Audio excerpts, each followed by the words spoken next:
واللہ یعلم وانتم لا تعلمون، اس لیے کہ اللہ جانتا ہے تم نہیں جانتے۔ اللہ نے انسان کی عقل کی طرف الہام کر دیا، نفس کی طرف الہام کر دیا، فَأَلْهَمَهَا فُجُورَهَا وَتَقْوَاهَا۔ ابلیس نے سجدہ کیوں نہیں کیا؟ اس نے اپنی عقل کو مقدم کر دیا، یہاں عقل کی پیروی شروع کر دی۔ نہیں، یہاں عقل کی نہیں ماننی، یہاں اللہ اور اس کے رسول صلی اللہ علیہ وسلم کی ماننی۔ اور وہ دل کون سا پرزہ ہے؟ الا وہی القلب، لوگو یہ دل ہے۔ تو مومن کا دل روشن ہوتا ہے، زندہ ہوتا ہے، اس میں روحانیت ہوتی ہے، اس میں حیا ہوتی ہے۔ کافر کا دل مردہ ہوتا ہے، زنگ آلود ہوتا ہے۔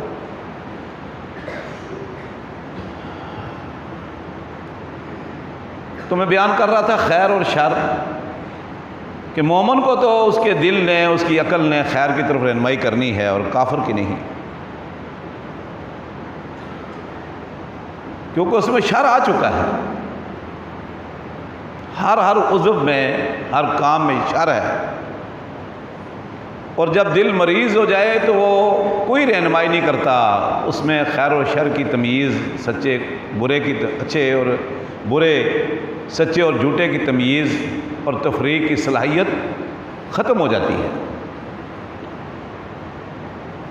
تو خیر اور شر کو پرکھنے اور جانچنے کے 3 ذرائع میں نے بیان کیے ہیں۔ ایک ہے وحی الہی، ایک ہے انسان کی فطرت، اور ایک ہے انسان کی عقل جو دل میں اور دماغ میں ہے۔ اسی لیے قرآن کریم میں اللہ نے فرمایا لہم قلوب لا یفقہون بہا، ان بدبختوں کے دل ہیں، سینے میں دل ہیں، لا یفقہون بہا، وہ سمجھنے کی، سوچنے کی، شعور کی صلاحیت سے آ رہی ہے۔ لا یعقلون، وہ دل جو ہے وہ اتنے میلے کچیلے ہو چکے ہیں کہ ان کی عقل کام نہیں کرتی۔ تو 3 چیزیں ہیں دنیا کے اندر نیکی اور بدی میں تمیز کے لیے، لیکن یہ بات یاد رکھو کہ انسان کی فطرت اور انسان کی عقل، وحی کے بعد اگرچہ یہ بھی نیکی اور بدی میں، خیر اور شر میں، حلال و حرام میں، سنت اور بدعت میں، توحید اور شرک میں فرق کر سکتی ہیں، انسان کی رہنمائی کر سکتی ہیں اور کرتی بھی ہیں۔ میں نے کئی مثالیں دی ہیں، لیکن یہ مستقل کوئی کسوٹی اور معیار نہیں ہے خیر و شر میں تمییز اور تفریق کے لیے،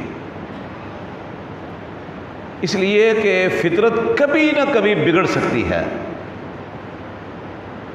فطرت خراب ہو سکتی ہے۔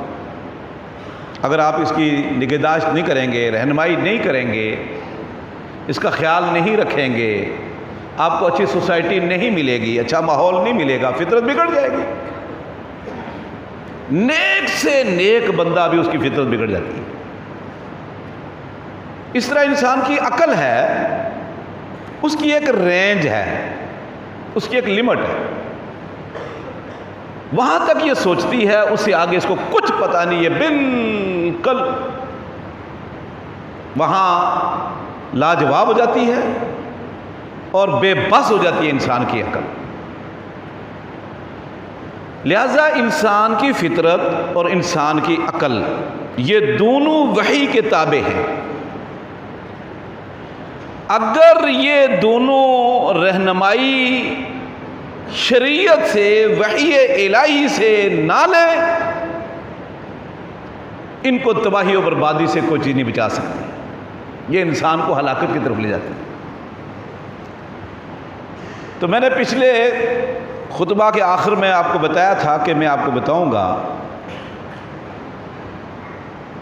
کہ فطرت اور عقل یہ مستقلاً کوئی چیز نہیں، یہ وحی کے تابع ہے۔ اگرچہ فطرت سلیم ہو، عقل سلیم ہو، قلب سلیم ہو، تب بھی یہ بعض اوقات بے بس ہو جاتا ہے اور انسان کی رہنمائی نہیں کر سکتا، نہیں پتہ چلتا خیر کیا ہے، شر کیا ہے، نیکی کیا ہے، بدی کیا ہے، توحید کیا ہے، شرک کیا ہے۔ عقل سلیم، فطرت سلیم کے باوجود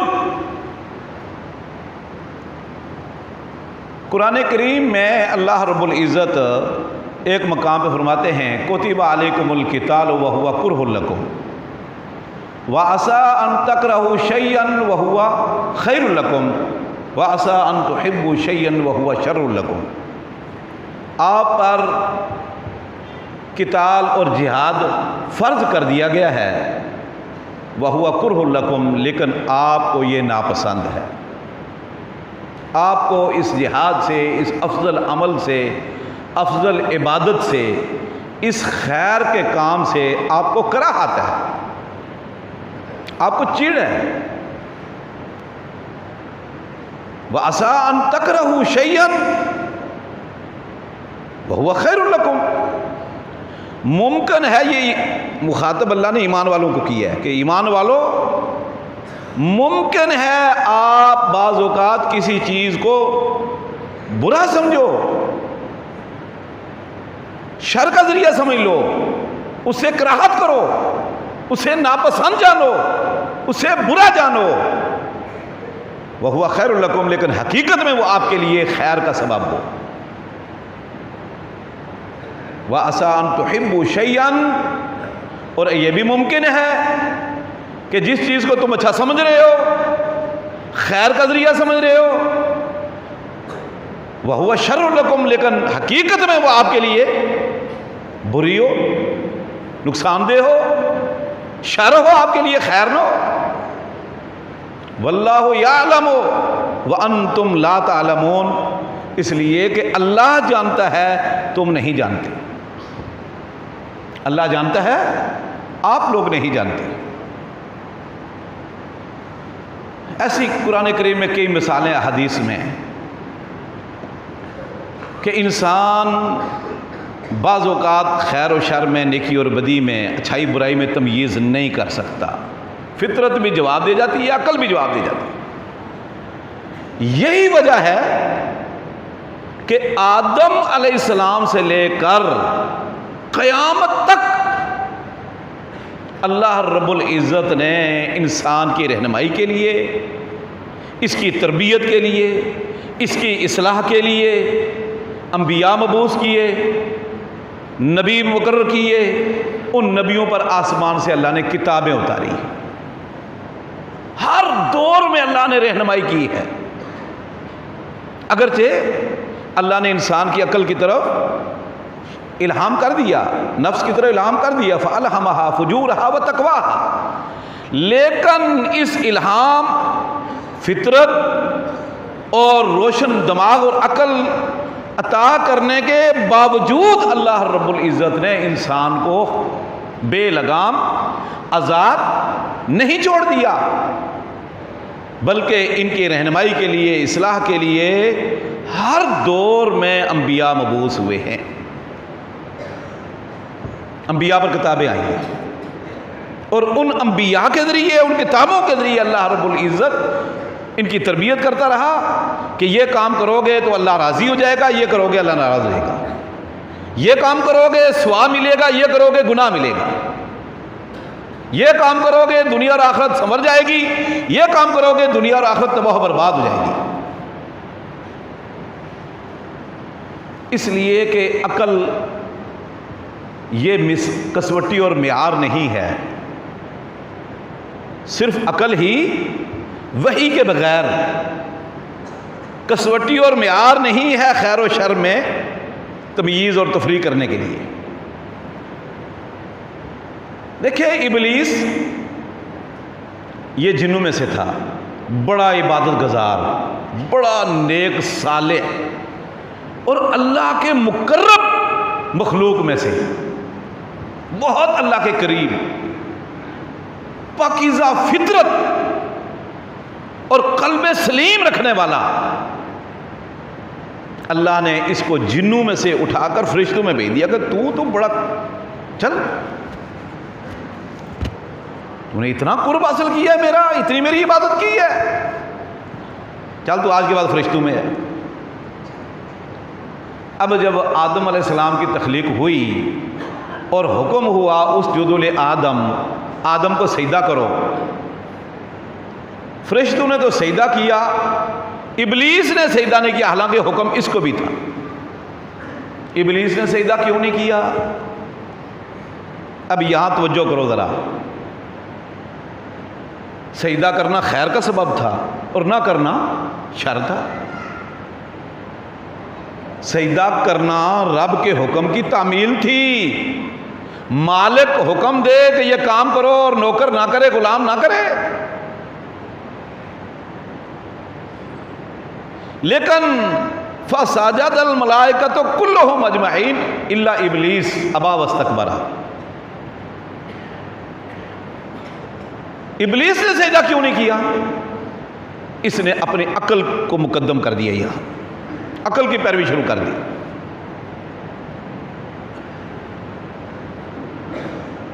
عقل کو اپنا حاکم، عقل کو اپنا فیصل، عقل کو اپنا منصف بنا لیا۔ نتیجہ کیا نکلا؟ راندہ درگاہ ہو گیا، سارے پروٹوکول چھن گئے، ساری عزت جاتی رہی۔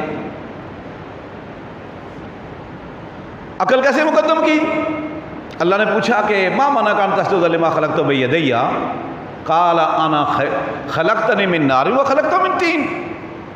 جس چیز سے انسان اور جن کی تخلیق ہوئی نا، جن عناصر سے، اس نے ان چیزوں پر غور کیا اور کہا کہ میں اسے بہتر ہوں کیونکہ میں آگ سے پیدا ہوا ہوں، یہ مٹی سے پیدا ہوا، تو میں اس کو سجدہ کیوں کروں؟ اب وہ یہ اس میں حکمت کیا ہے، اس میں فائدہ کیا ہے، اس میں فلسفہ کیا ہے، یہ اس چکر میں پڑ گیا، عقل کی بات مانی۔ عقل نے اس کو بتایا کہ نہیں بھائی، آگ مٹی سے بہتر ہے، لہذا تو سجدہ نہ کر۔ سوچتا رہا اور فرشتے سجدہ کر کے سرخرو ہوئے اور یہ راندہ درگاہ ہو گیا۔ اللہ اکبر۔ میرے بھائیو، علی بن ابی طالب رضی اللہ تعالیٰ عنہ فرمایا کرتے تھے، لو کان الدین بالرأی لکان اسفل الخف اولا بالمسح من اعلاہ۔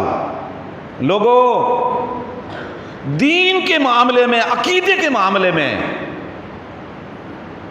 کبھی بھی عقل کی بات، عقل کا حکم نہ ماننا، عقل کے پیچھے نہ چلنا، عقل کو حاکم نہ بنانا، عقل کی نہ ماننا۔ اس لیے فرمایا کہ جب موزے پر سردیوں میں لوگ یا عام حالات میں موزے پر مسح کرتے ہیں تو عقل کہتی ہے کہ پاؤں کے نیچے مسح کرو، کیونکہ پاؤں کا وہ حصہ جو مٹی پر لگتا ہے، یہ زمین پر، وہ نیچے والا حصہ ہے، گندگی لگنے کا چانس وہاں زیادہ ہے، اوپر والا حصہ تو زمین پہ لگ نہیں رہا، وہ تو ویسے پاک ہے۔ عقل کہتی ہے کہ مسح نیچے کرو۔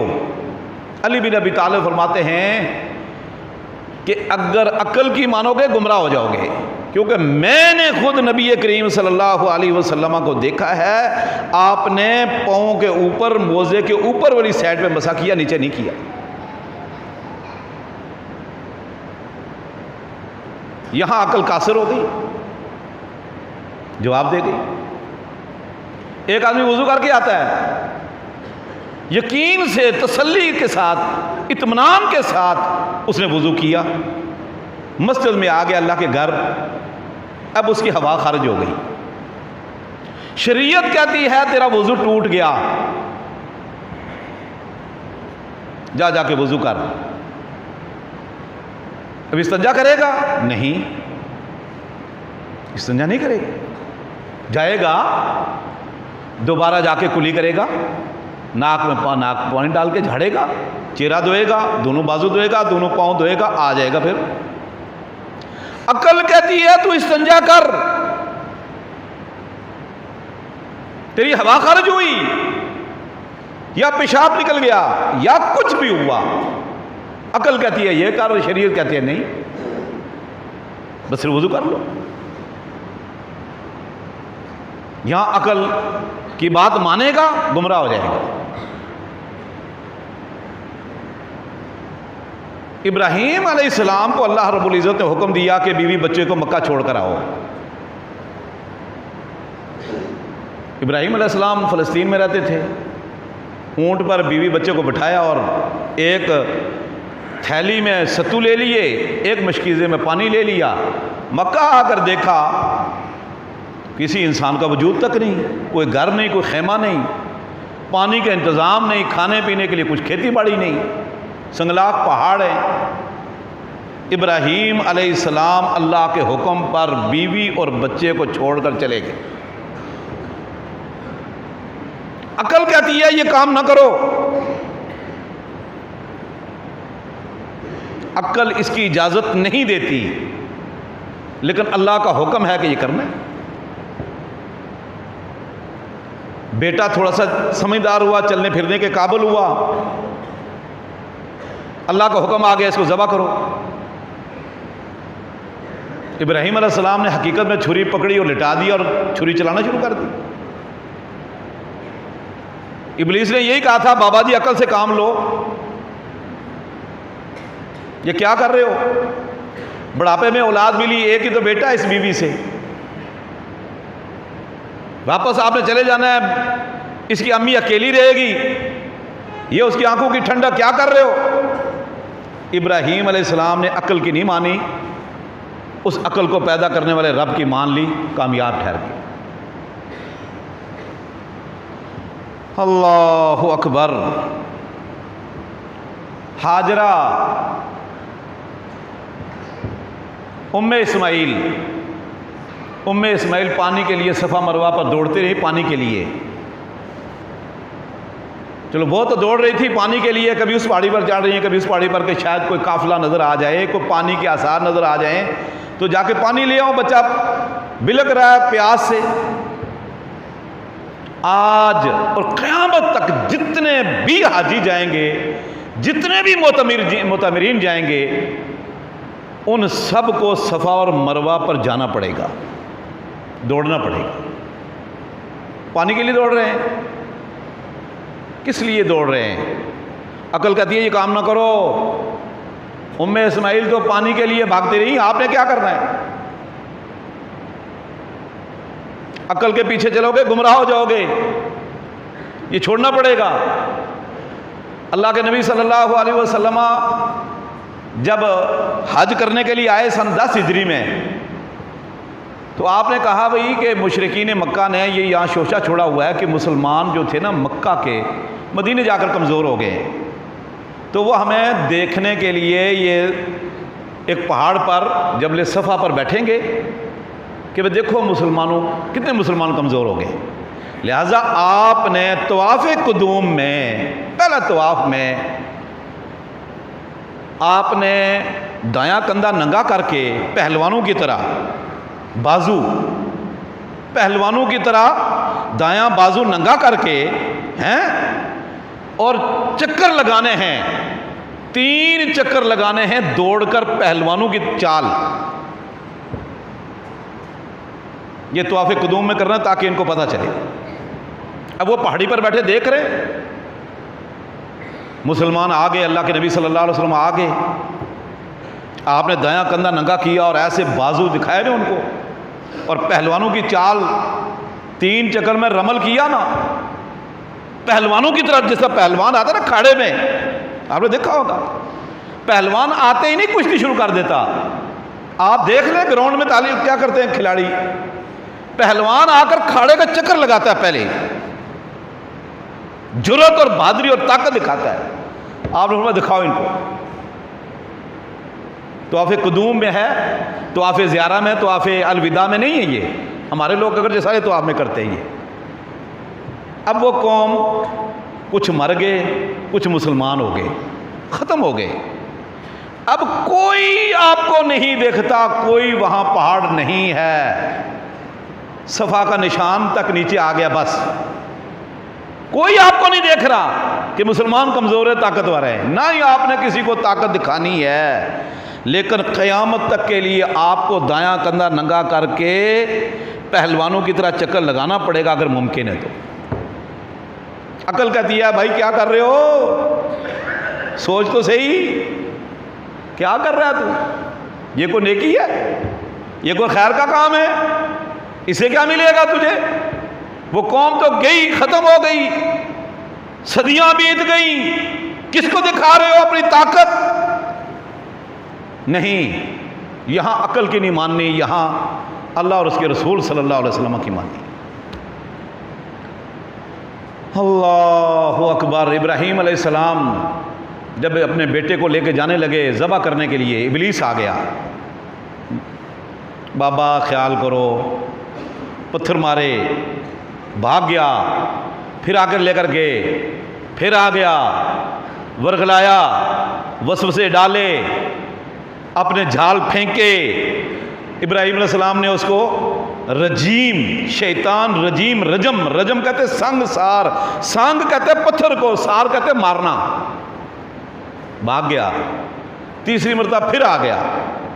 دیکھو اس کی تگدو، دیکھو شیطان کی، اس کے طریقے دیکھو، اس کے ہیں جی چالیں اس کی دیکھو، پتھر مارے شیطان رجیم کو، لیکن باز پھر بھی نہیں آیا۔ ایک مرتبہ، دوسری مرتبہ، تیسری مرتبہ بھی موقع ضائع نہیں کیا۔ ہم کر دیتے دعوت کے کام میں، چھوڑو جی، اس کو کہا تھا خیر کی دعوت دی، نہیں مانتا۔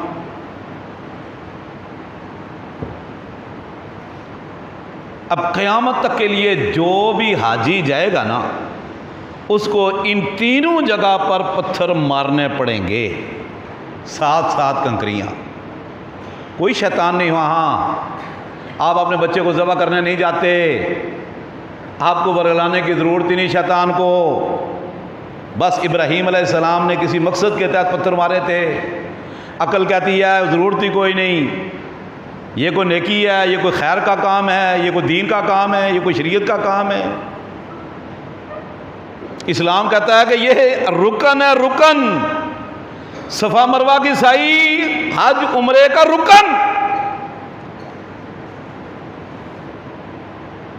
رمی کرنا واجب فرض، ورنہ حج ناقص۔ عقل کہتی ہے یہ کیا کر رہے ہیں؟ اللہ اکبر۔ کتب علیکم القتال وہو کرہ لکم وعسیٰ ان تکرہوا شیئا وہو خیر لکم واللہ یعلم وانتم لا تعلمون۔ اللہ جانتا ہے، آپ نہیں جانتے۔ آخرت کے حوالے سے ہم بہت ساری ایسی چیزوں کا اعتقاد رکھتے ہیں، یقین رکھتے ہیں، ایمان رکھتے ہیں جو ماورائے عقل ہیں۔ عقل تسلیم نہیں کرتی، عقل نہیں مانتی، سمجھے آپ؟ لیکن ہم مانتے ہیں، یقین کرتے ہیں۔ عقل اور شریعت کا یہاں ٹکراؤ ہے، تضاد ہے۔ تو میرے بھائیو، آج کافروں کو چھوڑ دو، دشمنان اسلام کو، مسلمانوں کی اکثریت اس لیے گمراہ ہے کہ انہوں نے اپنے عقل کو حاکم اور منصف بنا لی ہے، انہوں نے اپنی عقل کو جج بنا لیا ہے۔ سمجھ آ رہی ہے؟ اسلام کے ہر حکم میں، ہر امر اور نہی میں علتیں تلاش کریں گے، حکمتیں تلاش کریں گے، فائدے تلاش کریں گے۔ پوری کتابیں لکھ ڈالی ہیں اس بارے میں، صحیفے کے صحیفے لکھ ڈالے ہیں اس بارے میں۔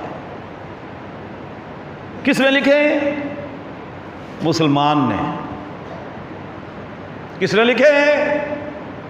اللہ اور اس کے رسول کا کلمہ پڑھنے والے نے۔ کن لوگوں نے یہ اتنے لمبی چوڑی کتابیں لکھی ہیں کہ ایک گاڑی نہیں اٹھا سکتی؟ محمد صلی اللہ علیہ وسلم کے پیروکاروں نے۔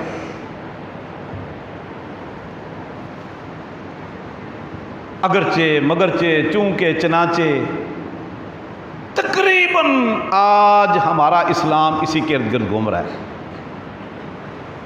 اور اس وقت شاید اب آپ کو سمجھ آنے لگے گی کہ یہ جمعے میں نے کیوں لمبے چوڑے پڑھائے. اس وقت سب سے بڑا الہاد کیا ہے؟ سوشل میڈیا بھرا پڑا ہے. میرے اپنے ساتھیوں اور شاگردوں کے فیس بک بھرے پڑے کہ عقل سے بھی کام لو. کوئی عقل سے آ رہی ہوگی ہو کیا آپ لوگ؟ کیا بے عقلوں والی باتیں کر رہے ہو؟ عقل سے کام لو. جو کچھ آپ کہہ رہے ہو عقل اجازت دے رہی ہے. عقل بھی میزان ہے, عقل بھی معیار اور کسوٹی ہے خیر و شر میں, نیکی اور بدی میں, حلال و حرام میں تمییز کے لیے. عقل بھی انسان کی رہنمائی کرتی ہے, عقل بھی جنت کی راہ دکھاتی ہے, عقل بھی بندے کو سیدھا رکھتی ہے, عقل بھی صراط مستقیم کی تعیین کرتی ہے. ان بدبختوں سے کو پوچھے وہ عقل کس کی ہے بھائی؟ آپ بتاؤ نا. وہ کون سا انسان ہے, وہ کون سا کوئی مرد ہے, کون سی کوئی عورت ہے, کون سا کوئی عالم دین ہے, کون سا سائنسدان ہے, کون سا کوئی مورخ ہے, کون سا کوئی فقیہ ہے, کون سا کوئی بڑا مفتی ہے جس کی عقل کو ہم معیار بنائیں, کسوٹی بنائیں؟ ایک آدمی کہتا ہے میری عقل مانتی ہے, دوسرا کہتا ہے میری عقل نہیں مانتی. ایک آدمی کہتا ہے میری عقل کہتی ہے یہ جائز ہے, اسی کا سگا بھائی کہتا ہے یہ ناجائز ہے. کیا گھروں میں جھگڑے نہیں ہیں؟ میاں بیوی میں اختلاف نہیں ہے؟ باپ بیٹے میں تضاد نہیں ہے رائے میں؟ ماں بیٹی کی عقل میں فرق نہیں ہے کیا؟ کس شخص کی عقل کو معیار کسوٹی بناؤ گے؟ کیا پیمانہ ہے آپ کے پاس؟ اگر اس وحی کو چھوڑ کر مستقل عقل معیار و کسوٹی ہوتی اور انسان کی رہنمائی کرتی, اللہ کی قسم مسلمانوں میں اختلاف نہ ہوتا, فقہاء میں اختلاف نہ ہوتا, تابعین میں نہ ہوتا, حتیٰ کہ صحابہ کرام میں اختلاف نہ ہوتا. نہیں مانتی عقل. میں آپ کو ایک مثال دیتا ہوں. اللہ کے نبی صلی اللہ علیہ وسلم مدینہ پہنچے. مدینہ پہنچے کون؟ سید الانبیاء, امام الانبیاء, محمد الرسول اللہ صلی اللہ علیہ وسلم, اللہ کا شاگرد. پل پل پر رب رہنمائی کر رہا ہے براہ راست اور جبریل کے ذریعے. مدینہ پہنچے, یہودیوں سے معاہدہ کیا. کئی لوگوں نے کہا یہ کیا ہو رہا ہے؟ یہودیوں سے معاہدہ, دشمن نمبر 1. اچھا بھائی ہو گیا. عبداللہ بن ابی کے ساتھ کیا ہوا؟ صحابہ کرام نے اعتراض کیا.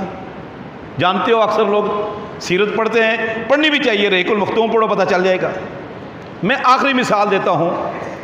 آپ صلی اللہ علیہ وسلم نے اعلان کیا بھائی میں نے خواب دیکھا ہے کہ میں بیت اللہ کا طواف کر رہا ہوں, لہٰذا میں نے تو عزم کر لیا کہ بھائی میں عمرے کے لیے جانا ہے. آپ میں سے جو جانا چاہتا ہے چلے. اللہ اکبر. اس خواب کا ذکر, اس رویا کا ذکر سورہ فتح کے اندر موجود ہے. خواب دیکھا, خواب نبی کا خواب سچا. وحی ہوتی ہے, کیونکہ نبی کا دل جاگ رہا ہوتا ہے, آنکھیں سوتی ہیں, دل سوتا نہیں نبی کا. اب اللہ کے نبی صلی اللہ علیہ وسلم صحابہ کرام لے کے پہنچ گئے مکہ پہنچ گئے, حرم کی حدود, ذوالحلیفہ, تھوڑا سا آگے بیت اللہ ہے. مشرکین نے روک لیا, نہیں بھائی نہیں آ سکتے. کیوں بھائی؟ ہم کو لڑنے کے لیے آئے ہیں؟ نہیں, اونٹ ہمارے دیکھو, اونٹوں کے گلے میں پٹے ڈالے ہوئے ہیں، قلائد، اشعار کیا ہوا ہے، لبیک اللہم لبیک کی آوازیں صدائیں بلند کر رہے ہیں، جنگ کا ارادہ ہی نہیں، لڑنے کے لیے ہم آئے نہیں، ہم تو عبادت کے لیے آئے ہیں۔ فرمایا نہیں، بولے نہیں جا سکتے۔ ایک بندہ آیا، دوسرا آیا، ناکام، معاہدہ ناکام، تیسرا آ گیا، اللہ اکبر، تیسرا آیا، معاہدہ ہوا سب سے پہلے معاہدے میں کہ جو اللہ کے رسول نے لکھا اسٹامپ پیپر پر، من محمد رسول اللہ بین فلان، یہ معاہدہ محمد رسول اللہ کے درمیان اور اس بندہ جو مشرکین کا نمائندہ ہے سہل، اس کے درمیان ہے۔ اس نے کہا جی یہ محمد رسول اللہ تو پہلی بات تو یہ ہم مانتے ہیں نہیں، ہم آپ کو محمد مانتے ہیں، ہم آپ کو سچا مانتے ہیں، صادق الامین مانتے ہیں، آپ کے اندر بے شمار خوبیاں ہیں، ہم اقرار کرتے ہیں۔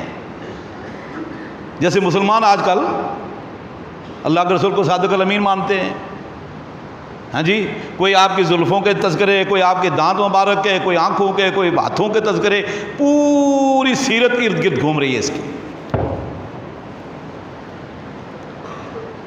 بولا سب کچھ مانتے ہیں، لیکن ہم آپ کو رسول اللہ اگر مان لیں تو جھگڑا ہی ختم، اگر کہیں آپ اللہ کے رسول ہیں تو پھر آپ کو روکیں گے؟ پھر تو ہم آپ کے پیچھے چلیں گے، آگے تو نہیں، ہم آپ کے آگے کھڑے ہیں مقابلے میں۔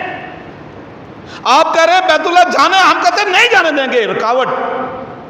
اگر ہم آپ کو اللہ کے رسول مان لیں تو پیچھے آئیں گے، آپ کے پیچھے، ہم آپ کی اقتداء میں چلیں گے، آپ کے حکم کیا اشارے پر جانے قربان کر دیں گے۔ مٹاؤ، اللہ کے رسول نے فرمایا صحابہ کرام کو مٹاؤ۔ علی بن ابی طالب لکھ رہے تھے اسٹامپ پیپر معاہدہ، فرمایا اللہ کے رسول میں تو نہیں مٹاؤں گا، آپ آ کے اللہ کے رسول ہیں۔ فرمایا ادھر لاؤ یار، کہاں لکھا ہے مٹاؤ؟ میں کاغذ سے مٹا دیا، دلوں سے تو نہیں مٹتا، حقیقت نہیں مٹتی۔ یہاں بھی اختلاف، معاہدہ ہو گیا کہ جو 10 سال جنگ نہیں ہوگی، جو مسلمان بھاگ کر ہجرت کر کے مدینہ جائے گا آپ نے واپس ہمارے ہاتھوں میں اس کو کر دینا ہے، ہم پھر اس کا جو کریں گے آپ کو پتہ ہی ہے، ٹھیک ہے بھائی؟ اس سال واپس چلے جاؤ، بھائی واپس چلے جاؤ۔ پہلی شرط ہی کڑی کہ جو ہجرت کر کے مدینہ جائے گا، عورت یا اچھا مرد، جو آدمی ہجرت کر کے مدینہ جائے گا ہم ان آپ جیسے ظالموں بھیڑیوں کے ہاتھ میں واپس بھیج دیں گے؟ چلو یار مان لیتے، ٹھیک ہے، اس سال واپس چلے جاؤ۔ بھائی واپس کیسے چلے جائیں؟ بیت اللہ کے قریب پہنچے ہوئے ہیں، بیت اللہ کے بغل میں ہے، 450 کلومیٹر طے کر کے آئے، اب 450 کلومیٹر واپس خالی ہاتھ نہیں جی جانا پڑے گا۔ اچھا جی، یہ جو ابو جندل ہے نا، اس کو آپ نہیں لے جا سکتے، واپس کرو۔ بڑی سخت شرائط، بڑی سخت شرائط، صحابہ کرام کی چیخیں نکل رہی، عجیب و غریب کیفیت، یا اللہ یہ ہو کیا رہا ہے؟ حتیٰ کہ امیر المومنین عمر بن خطاب جلالی صحابی اٹھ کر آگے کہ اللہ کے رسول السنا علی الحق کے، کیا اللہ کے رسول ہم حق پر نہیں؟ میں جی ہاں ہیں۔ کیا یہ باطل پر نہیں؟ جی ہاں ہیں۔